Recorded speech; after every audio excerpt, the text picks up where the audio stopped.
Before we go any further, viewer discretion is strongly advised. What you're about to hear is not fiction. It's not speculation. This is real, raw courtroom testimony, word for word, taken from the federal trial of Sean Diddy Combs as reported by Inner City Press. No cameras were allowed. No live feeds were running. No photographers snapping shots from the gallery. Just hushed whispers, the scratching of pens on paper, and testimonies that didn't just shake a courtroom. They rocked the entire foundation of an industry. Inside that courtroom, something happened that the public was never meant to see. And at the epicenter stood Jamie Foxx, a man known for his versatility, his charm, and his unwavering confidence. But this time, Jamie wasn't in character. He wasn't delivering lines or standing under stage lights. This was real. His hands trembled, his voice cracked. Then suddenly he broke, collapsing into a storm of sobs and screams that silenced even the most seasoned courtroom veterans. What could cause a man like Jamie Foxx to unravel so completely? He testified to something so disturbing, so dark, that it didn't just disturb the jury. It cast a long, cold shadow over the entertainment industry. And it wasn't just what he saw inside Sean Diddy Combs' mansion. It was what he realized after. The manipulation, the control, the hidden mechanisms of power that operate like clockwork behind the glamorous facade of celebrity life. For years, the connection between Jamie and Diddy had appeared friendly, brotherly even. Award shows, luxury parties, smiles for the camera. But behind those smiles was a reality few dared to imagine. And on that witness stand, Foxx tore off the mask. According to leaked transcripts and first-hand accounts, Jamie described a night so disturbing it haunted him for years. A night that exposed a secret Hollywood machine powered by silence, intimidation, and blackmail. He didn't want to speak. He didn't come forward for fame. He came forward because he couldn't carry the weight alone anymore. What you're about to hear isn't just a celebrity confession. It's a reckoning. A confrontation with the truth buried beneath headlines and red carpets. This is the testimony they never wanted the world to hear. And once you hear it, you won't forget it. Jamie Foxx began his testimony by explaining the nature of his relationship with Diddy, describing him as someone who held gravity in every room, someone whose invitations weren't just offers, but commands from the upper tier of entertainment royalty. We all wanted to be in the circle, Foxx said. Diddy's house wasn't just a mansion. It was where music lived, where deals were made, where power pulsed through the walls. But that night wasn't about celebration. According to Jamie, it was something else entirely. The evening began like many others in the world of the rich and famous. Fine wine, luxury lounges, and endless laughter. But as the night unfolded, something shifted. Foxx noticed unfamiliar faces. Not artists, not producers, not executives. Just people, uncomfortable, quiet, observing. He was led into a private wing of the mansion. That's when the atmosphere changed. The lights dimmed. The chatter faded. He was told to relax. Diddy had a surprise. Inside a soundproof theater, a video was queued up. "I didn't know what I was watching," Jamie said, his voice dropping. "They said this is where we bond." What followed, he said, left him emotionally wrecked. He couldn't tell if what he saw was real or staged, but what he felt was undeniable. It was dark. It was wrong, and it felt planned. His stomach turned. He got up, tried to leave, but the doors were locked. "Everyone who's somebody has been through this," he recalled being told. He sat frozen, forced to watch. When the doors finally opened, he didn't speak.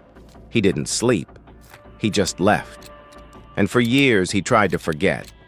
But that night followed him like a shadow. "I never asked to see that," Jamie told the court.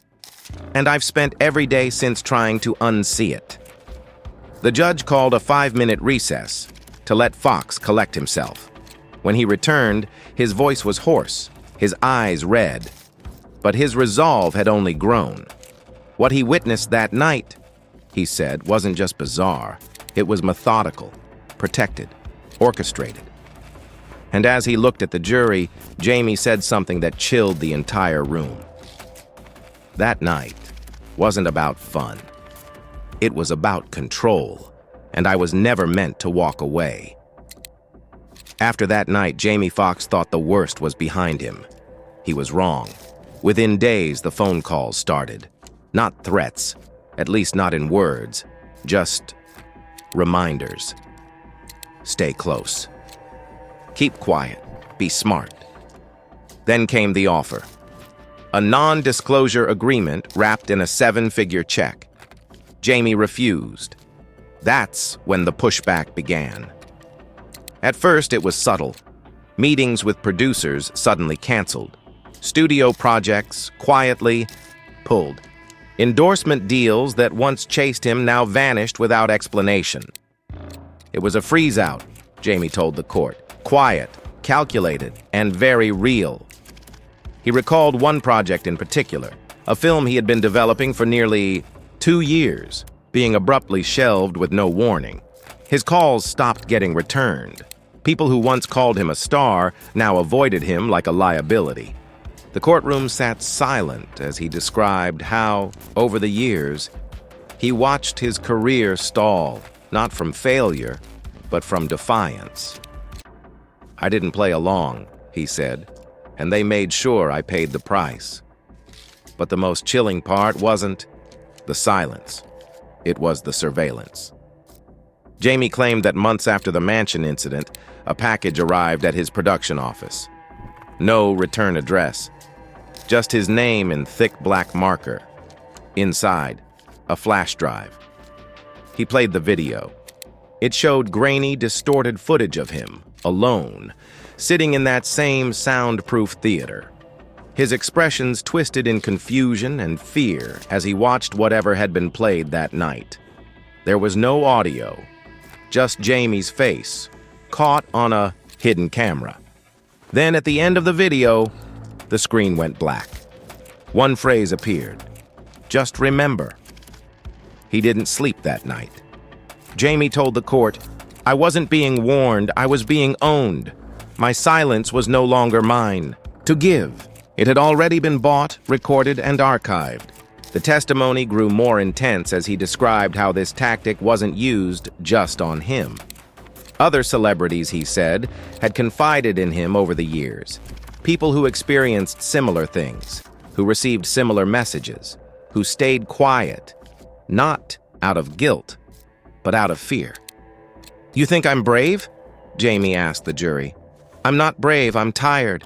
He named 3 other celebrities under oath, names redacted from public transcripts, but reports suggest they included a Grammy-winning rapper, a late-night host, and a politically active actress. All of them were at that mansion. He said, "All of them know, and none of us will ever forget." As the testimony continued, Jamie's tone shifted from emotional to analytical. What he revealed next wasn't just about trauma, it was about infrastructure, a machine, one hidden in plain sight. According to Jamie, what he saw that night was only the surface. The real control, he said, was buried deeper, beneath the walls of Diddy's estate, in what insiders chillingly referred to as the vault. He hadn't seen the room himself, but described multiple encounters with former staffers. A house manager, 2 security guards, individuals who mysteriously vanished from public view. Each described the same eerie setup, a surveillance hub, multiple monitors, secured hard drives, private servers, cabinets that only Diddy and a handful of inner circle aides could access.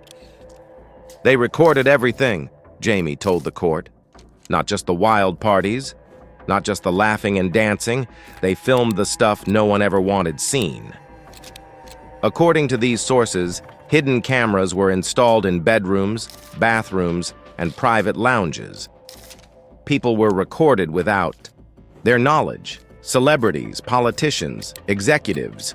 Some intoxicated, some vulnerable, some engaged in acts they wouldn't even remember. But this wasn't just voyeurism. It was leverage. This wasn't about trophies, Jamie said. This was about power. This was about control.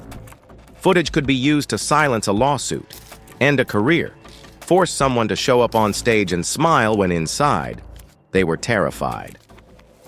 Jamie described the archive as a currency of silence, insurance policies on the E. Most powerful people in the world. He recalled the line whispered to him by someone once close to Diddy. What you saw wasn't the worst. It's what they didn't show you that controls the game. And he believed it. Jamie said many of the people still defending Diddy today aren't doing it out of loyalty. They're scared, he said, because if their footage is in that archive, they don't have a choice. As he spoke, the air in the courtroom grew heavier. Jurors leaned forward. Reporters froze mid-note. Jamie concluded this part of his testimony with a devastating observation. Hollywood likes to say it's built on dreams, but it's not. It's built on secrets, and those secrets are guarded like gold. Then came the phone call. Jamie testified that weeks after receiving the mysterious flash drive, he was approached by two men outside a restaurant in Los Angeles, dressed in suits, clean, professional, and unsettling. They weren't threatening. They didn't have to be. One of them simply handed him a phone. "He wants to talk," the man said. Jamie took the phone. On the other end, it was Diddy. The voice was calm, controlled, almost soothing. "I hope you're not planning on saying anything you'll regret." "My man," Diddy said. "That's the kind of thing that can mess up legacies. You're a legend, Jamie. Don't lose that over something that isn't your business." It wasn't a threat, not exactly, but every syllable dripped with implication. Jamie said, "It felt like he was saying, I see you, I can reach you, anywhere, anytime."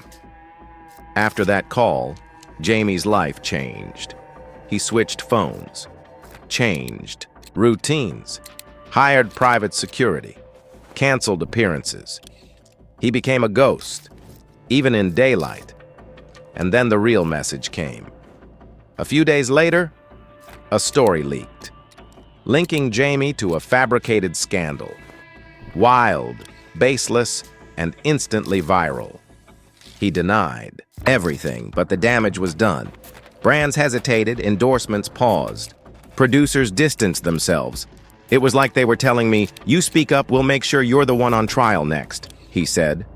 But it wasn't just media manipulation. According to Jamie, Diddy's reach extended far deeper. Phones were routinely collected at his parties, supposedly for privacy. But insiders later told Jamie that these devices were cloned. Contacts, messages, voicemails, all copied and stored. "They took more than phones," Jamie said. "They took access, they took data, and they built files on everyone." He described one guest who found out her personal text messages were screenshotted and passed around within Diddy's circle. She never came back. She never spoke up. Jamie didn't blame her. "They don't need to intimidate you with fists," he said. "They do it with information." He went on to explain the NDAs handed to guests at Diddy's estate. Legal documents far more intense than standard contracts. Some even warned against talking negatively about any aspect of the experience, even in private conversations. Jamie refused to sign. And that, he said, is when everything started to unravel. "I stopped being an asset. I became a liability." Jamie's testimony took a darker turn as he described what he called the mechanics of the mansion. It wasn't just about surveillance or NDAs. It was about spaces, hidden ones, designed for more than just privacy. He recounted a hallway hidden behind a bookshelf, not a movie cliché, but a real concealed passage that led to a surveillance room. Inside were two men he'd never seen before, sitting silently, watching monitors that displayed camera feeds from nearly every corner of the mansion. "I didn't ask for a tour," Jamie said, "but they showed me anyway. It wasn't hospitality. It was a warning. He described how the air in that room felt colder, controlled, like a vault not for valuables but for secrets. They wanted me to know everything was being watched, everything was being saved. Later that night, Jamie was assigned to a bedroom down a hallway separate from the other guests. He thought it odd. The room was luxurious but sterile, no windows, no warmth. Just cameras in the corners, plainly visible. I didn't feel like a guest, he said. I felt like a subject, like I was being studied. Around 2 a.m., Jamie was awakened by music. Not loud, but rhythmic, repetitive, almost ceremonial. He stepped into the hallway and saw a procession of people in robes moving toward the theater room. Some wore blindfolds, others clutched drinks with trembling hands. Their faces were blank, distant, programmed. Jamie followed at a distance, careful not to draw attention. What he saw next, he described as ritualistic.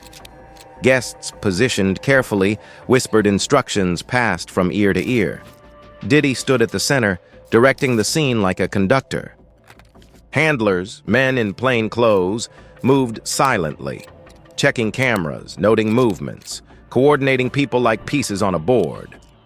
It wasn't a party, Jamie said.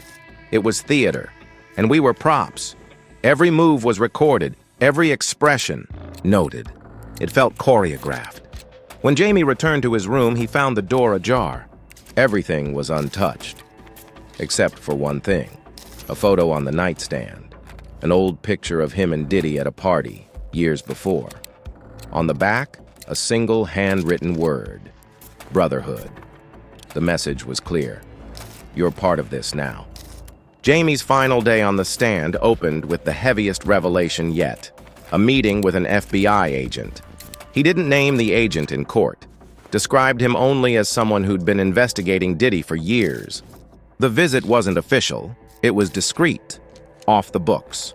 And according to Jamie, it wasn't just enlightening, it was terrifying.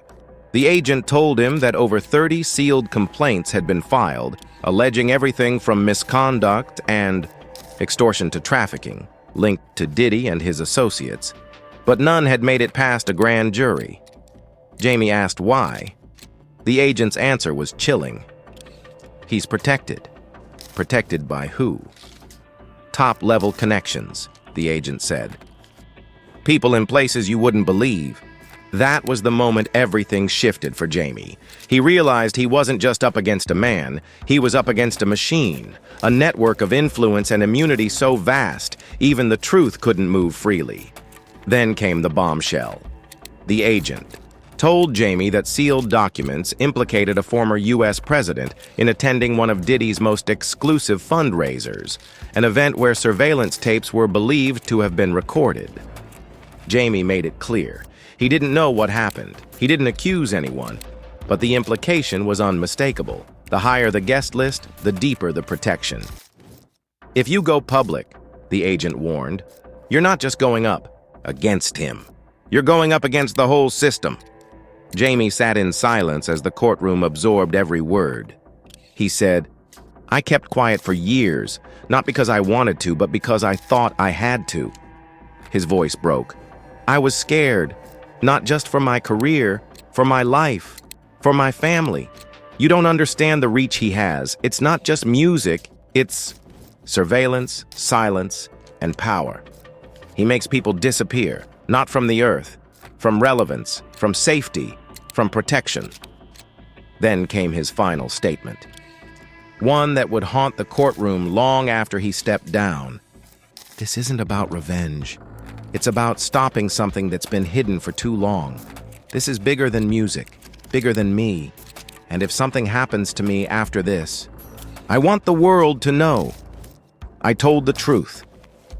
He stood up, walked away, and even the jurors looked shaken. Reporters described the silence that followed as one that didn't just end a hearing, it echoed into something far greater. As Jamie Foxx returned to his seat, a ripple of silence swept through the courtroom. It wasn't just respect, it was reckoning. This wasn't a celebrity scandal. This wasn't just about one man's testimony, it was about something deeper, something systemic.